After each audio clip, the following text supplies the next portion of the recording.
क्या आपने कभी सोचा है कि इस धरती पर एक ऐसा स्थान भी मौजूद है जहाँ समय रुक सा जाता है, जहाँ प्रकृति और अध्यात्म का मिलन होता है, जहाँ देवताओं का निवास माना जाता है। क्या आप जानते हैं कि कैलाश पर्वत को दुनिया का सबसे रहस्यमय स्थान क्यों कहा जाता है? क्या यह सच है कि यहाँ भगवान शिव अपने परिवार के साथ निवास करते हैं? अगर नहीं तो ये वीडियो आपके लिए है। आज हम आपको ले चलते हैं कैलाश पर्वत की एक ऐसी यात्रा पर जहाँ हर पत्थर एक कहानी कहता है, हर हवा एक रहस्य बयां करती है। तो क्या आप तैयार हैं इस अद्भुत सफर के लिए? कैलाश पर्वत का भूगोल। और कैलाश पर्वत, जिसे दुनिया की धुरी भी कहा जाता है, तिब्बत के दूरस्थ क्षेत्र में स्थित यह पर्वत समुद्र तल से 6,638 मीटर की ऊंचाई पर स्थित है और इसकी आकृति एक विशाल पिरामिड की तरह है। लेकिन क्या आप जानते हैं कि यह पर्वत इतना रहस्यमय क्यों है? वैज्ञानिकों के अनुसार कैलाश पर्वत की आकृति और संरचना इतनी अनोखी है कि यह प्रकृति रूप से बना हुआ पिरामिड जैसा लगता है। कुछ शोधकर्ताओं का मानना है कि यह पर्वत एक विशाल प्राचीन मानव निर्मित संरचना हो सकती है, लेकिन क्या यह सच है या सिर्फ एक संयोग है? कैलाश पर्वत के आसपास का वातावरण भी अद्भुत है।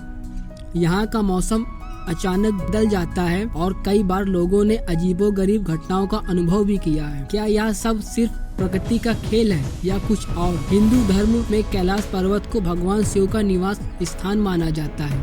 कहा जाता है कि यहाँ शिव अपने परिवार के साथ रहते हैं। लेकिन क्या आप जानते हैं कि यह पर्वत सिर्फ हिंदू धर्म ही नहीं बल्कि बौद्ध, जैन और तिब्बती धर्म में भी पवित्र माना जाता है। बौद्ध धर्म में कैलाश पर्वत को कंग रिनछोई कांग रिनपोछे कहा जाता है, जिसका अर्थ है बर्फ का रत्न। जैन धर्म में इसे अष्टपद माना जाता है, जहाँ पहले जैन तीर्थकर ऋषि ऋषभ देव ने मोक्ष प्राप्त किया था। तिब्बत धर्म में यह पर्वत स्वर्ग और पृथ्वी का केंद्र माना जाता है। लेकिन क्या यह सिर्फ एक संयोग है कि इतने सारे धर्म एक ही स्थान को पवित्र मानते हैं, या कैलाश पर्वत में वाकई कुछ ऐसा है जो इसे इतना खास बनाता है? वैज्ञानिकों ने कैलाश पर्वत पर कई शोध किए हैं, लेकिन आज तक इसके कई रहस्य अनसुलझे हैं।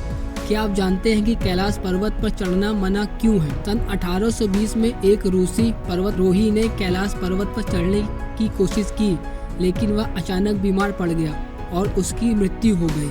तब से यह माना जाता है कि कैलाश पर्वत पर चढ़ना सही नहीं है। लेकिन क्या यह सिर्फ एक अंधविश्वास है या कुछ और? वैज्ञानिकों का मानना है कि कैलाश पर्वत के आसपास का वातावरण इतना विषम है कि यहाँ का वायुमंडलीय दबाव और ऑक्सीजन का स्तर इंसानों के लिए खतरनाक हो सकता है। लेकिन क्या यही एकमात्र कारण है? कैलाश पर्वत के आसपास कई अलौकिक घटनाओं के बारे में सुना जाता है। कहा जाता है कि यहाँ समय की गति धीमी हो जाती है और कुछ लोगों ने यहाँ अजीबोगरीब आवाजें सुनी हैं और कुछ ने रहस्यमय प्रकाश देखा है। क्या यह सब सिर्फ कल्पना है या कैलाश पर्वत में वाकई कुछ अलौकिक शक्तियाँ हैं? कुछ शोधकर्ताओं का मानना है कि कैलाश पर्वत के नीचे एक विशाल भूमिगत शहर हो सकता है, जहाँ प्राचीन सभ्यता के रहस्य छुपे हैं। क्या यह संभव है कि यहाँ अभी भी कुछ ऐसा है जो हमारी समझ से परे है? कैलाश पर्वत की यात्रा करना हर किसी के बस की बात नहीं है। यह यात्रा न सिर्फ शारीरिक रूप से चुनौतीपूर्ण है बल्कि मानसिक और आध्यात्मिक रूप से भी कठिन है। लेकिन जो लोग यहाँ आते हैं वे कहते हैं कि यह यात्रा उनके जीवन का सबसे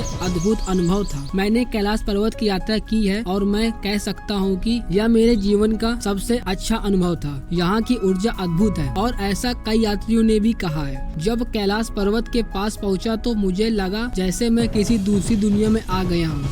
यहाँ का वातावरण इतना शांत और पवित्र है कि शब्दों में बयान नहीं किया जा सकता। कैलाश पर्वत जो धरती का सबसे रहस्यमय स्थान है, आज भी हमारे लिए एक पहेली बना हुआ है। यह पर्वत न सिर्फ प्रकृति का एक अद्भुत नजारा है बल्कि अध्यात्म और विज्ञान का एक अनोखा मिलन स्थल भी है। क्या यह सच है कि भगवान शिव का निवास? क्या यह सच में भगवान शिव का निवास है? क्या यहाँ वाकई अलौकिक शक्तियाँ हैं? इन सवालों के जवाब शायद हमें कभी न मिले, लेकिन एक बात तो तय है कि कैलाश पर्वत हमेशा हमारे लिए एक रहस्य बना रहेगा। तो दोस्तों, क्या आपको लगता है कि कैलाश पर्वत के रहस्यों का कोई अंत है? क्या आप कभी इस पवित्र स्थान की यात्रा करना चाहेंगे? हमें कमेंट में बताएं। और अगर आपको ये वीडियो पसंद आया हो तो इसे लाइक और शेयर करना न भूलें। हमारे चैनल को सब्सक्राइब करें और बने रहें ऐसे ही रोमांचक और रहस्यमय वीडियोस के साथ। धन्यवाद।